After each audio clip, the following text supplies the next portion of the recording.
Hello everybody.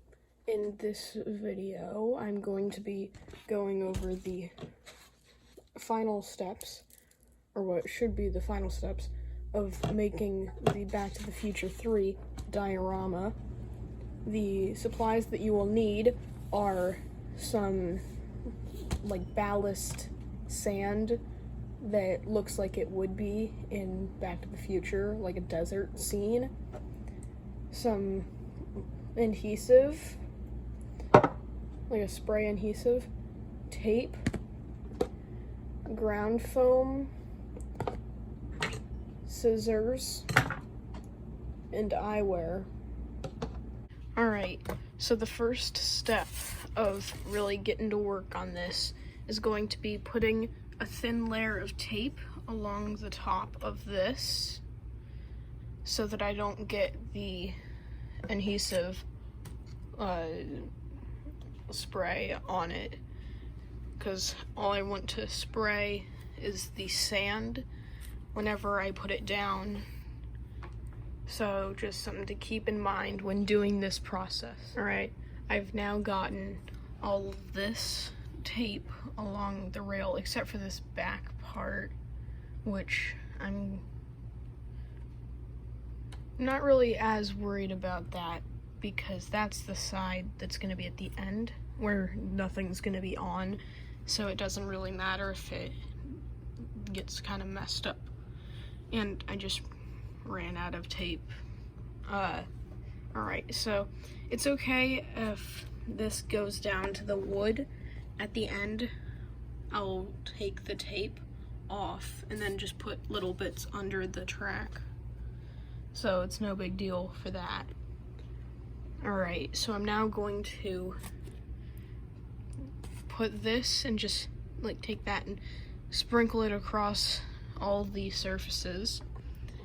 This is the step where it's important to have cardboard or just something underneath so that you don't make a huge mess everywhere. So if any of the sand falls, it'll just go there and I can get it all back really easily. Alright, so like I said, just gonna sprinkle this across, then I'll get to the next step. Alright, so you're probably all wondering why it all of a sudden looks so awful, and that is because I accidentally put this compressed air onto very lightweight sand. So I ended up making a huge mess. So I have all this sticky sand stuff from me trying to put that on and then trying to put this on. So it was a huge problem.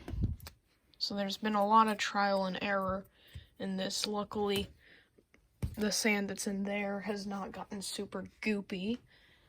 So what I'm gonna need to do, instead of putting the sand on first, is to put this on first and then put the sand over it. So don't make the same mistake as me. That was a very bad idea because it is really lightweight, and I just took a compressed air can and it's not just compressed air, it's also got glue, but still. So I'm gonna put this on first and then put the sand on.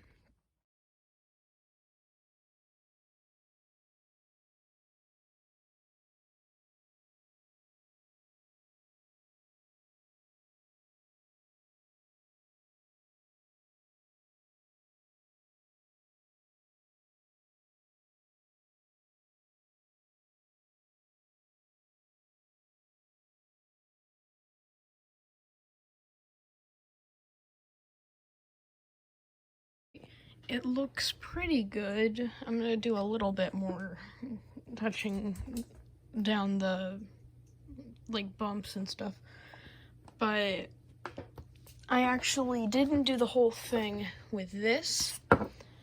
With that, I did this side.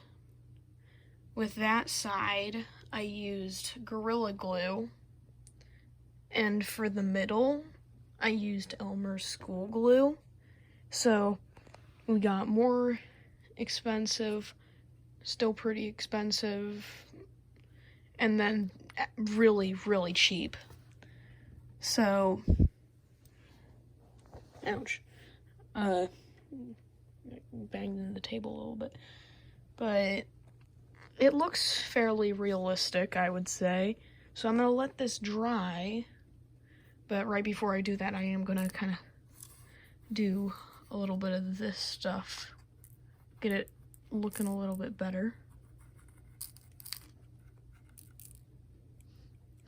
So this has been really fun to do, I would say. And it's also been pretty cheap, seeing as most dioramas that people do tend to be very expensive to build. These have all been really basic things, just a thing of wood, really cheap, like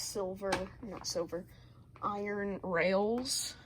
If I were to make it more expensive, I would use nickel silver rails, but I chose the cheaper route where I also wouldn't be losing anything really. If I use nickel silver, then I'd not be able to use that, which would make it kind of a downside. So I think this is looking pretty good. Let it dry, and then I'll peel off the tape. We'll see how it looks. So, yeah. This was a much better route than putting the sand down and then blasting it with the thing. So, yeah.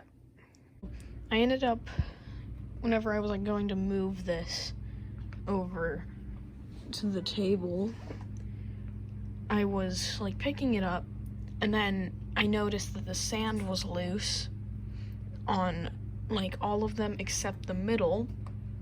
And if you remember, the middle is where I used the Elmer's school glue.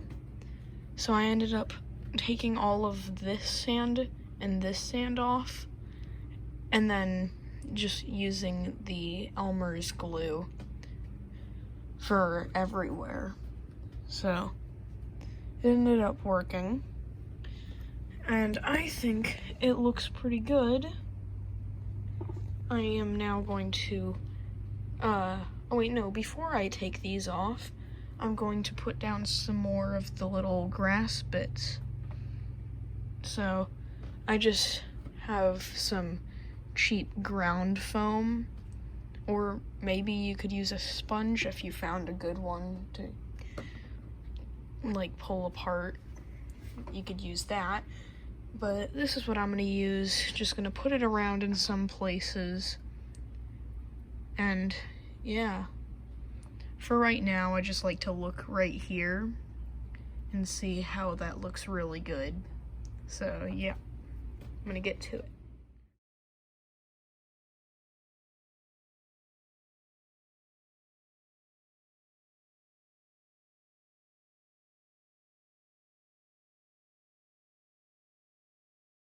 So it is now time to take the tape off, but first I'd like to say that I think the ground foam turned out looking pretty good. So I'm really excited to see how this looks. Just gonna pull it off. And like I said earlier in the video, I will have to go through and put some sand onto the areas under the track and just like right around it, since it was covered up. But yeah, that looks much better. Alright, I'm gonna get to the next step now of just putting a little bit of sand under the rails. Alright, I'm just gonna real quick point out the obvious, which is this tape, and the diorama is now longer. So first I'm gonna say the longer part. I basically was thinking I should put the entire thing to use, so I put another piece of track on there, but this time what I did, instead of doing as I did over here, I put down the track ties, then I put glue all around the entire thing. I put the sand on, then I put the tracks on, and then I put some of the scenery bits on. So I think that turned out pretty good. The other thing is the black around the edge. That is actually tape. Most dioramas would use paint, but I don't have any black paint, so I just used tape. It worked out fine. Basically, you can see right there, there's a little bit of a thing. That's where the seam meets. So basically, I was wanting to make it so you can't see that as well. So I took a black marker, and I was going around each of the 4 of them. On the last one, I was like doing it, then I finished, I brought my hand up, and it banged on the bottom of the diorama, and it ended up sending sand everywhere. So I had to redo like half the sand that was on here because it wasn't all fully dried. So that was a bit of an issue. Then also I added on some little pieces of wood to make it look like extra ties in between the rails. So I think that added a bit of realism to it. And then I was sadly not able to, well, I lost the video footage of me making this end of track sign. So that's pretty unfortunate, but I just used toothpicks and popsicle sticks to make the main bit, and then some Gorilla Glue and some wood glue. So yeah, that turned out pretty good. Yeah. I think that's gonna do it for this video though, so thank you all for watching, and I may